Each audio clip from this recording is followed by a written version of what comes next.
Right, so some transfers involving Super Eagles players, some players on the move from one club to another. First, we talk about Super Eagles defender William Troost-Ekong, vice captain of the team, has officially moved from championship side Watford, and he is once again back in the Serie A, this time with a club named Salernitana. They are currently 16th on the Italian top flight log, and you can immediately see why they bring him into this team once you look at the log table. Already 37 goals conceded by the team. That's the most goals conceded by any team in the Serie A, and their hope would be that William Troost-Ekong would bring some improvement to the team in that department. So the deal is going to run until the end of the season, but Salernitana does have the option to buy. So basically there's a fee in place. If they want to purchase them permanently at the end of the season, they pay that fee. The loan fee has been paid by Salernitana, and they'll also pay some extra if they stay in the Serie A at the end of the season.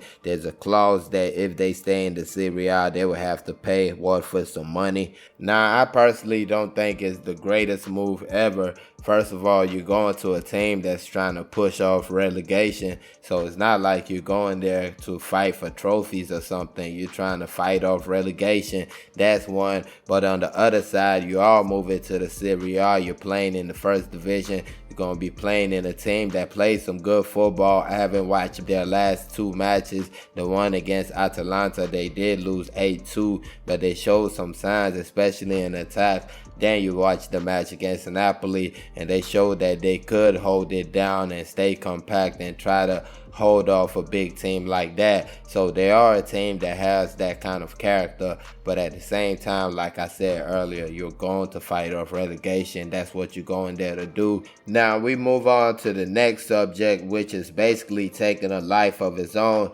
Terem Moffi exiting Lorient saga, and it's basically a big time saga right now. First, you had Lorient trying to ship out Terem Moffi, which was basically understood with the player and club. He was going to be leaving this January window. He has had an awesome season to this point, 12 goals in Ligue 1, and he has been doing real good, and they're looking to cash in basically. And there were two clubs available in the issue from the start. You had West Ham in the EPL, and you had Nice in Ligue 1. And West Ham, we already know, is an EPL side that's swimming in broadcast money, so that's where their money comes from. And Nice is basically owned by a corporation, so they have a lot of money also, so that's what brings them head to head with West Ham in this situation. And West Ham bow out gracefully when they signed Danny Ings to their team, and that basically filled their striker void, so they don't need a striker anymore.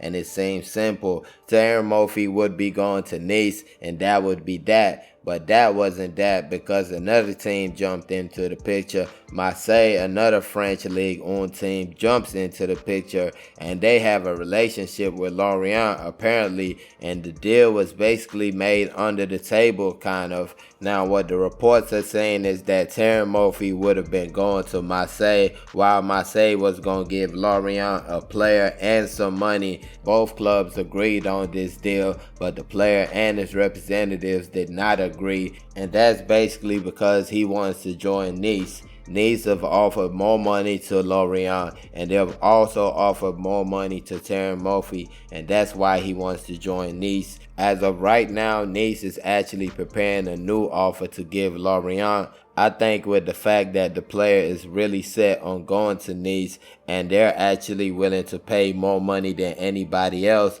I don't see why the player won't be allowed to go there. So I'm pretty sure Terem Moffi is going to end up in Nice. Who knows? This is football. Anything can happen. A new club can jump in the picture. But as of right now, I think he's real set on going to Nice out of the options he has. And let's see what happens. Another Super Eagles player being talked about for a move is Paul Onuachu. Paul Onuachu, the gang striker, been on fire for the past, 3-4 years. Probably one of the best strikers in the world over that period, if we're being honest. And he might finally get that big move he so richly deserves. There are reports that he and his club are in talks with a German Bundesliga club, Eintracht Frankfurt, it seems. Now, what could really help this deal is the fact that his contract ends June 2024, and that's a year from now. So the question is for Genk, are you willing to take the risk of playing him all the way till that contract runs out and lose him for absolutely nothing? Or will you take some money from this club right here, maybe 10 million, maybe 5 million, and just cut your losses right there? So that's the question for Genk. Because you might not even be able to wait till the summer, because you might wait till the summer and there's no market. Right now you have the January window, a good opportunity to sell the player. You have clubs looking for strikers at this moment, and you can just make a good profit and keep it moving. He's already done so much for the club. I mean, that would just be a good way to part ways if you're both parties in this situation.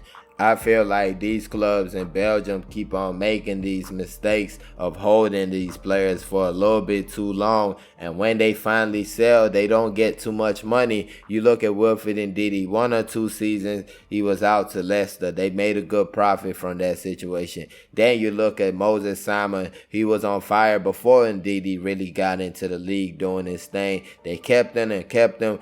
Tottenham was trying to sign him. They were like, no.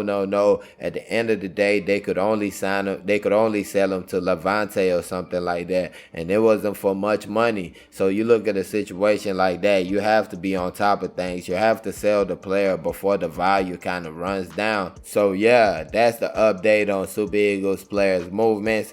Please like this video because that really helps the channel in growing. Thank you very much for doing that. Also subscribe if you haven't already. And as always, thank you for watching. Peace.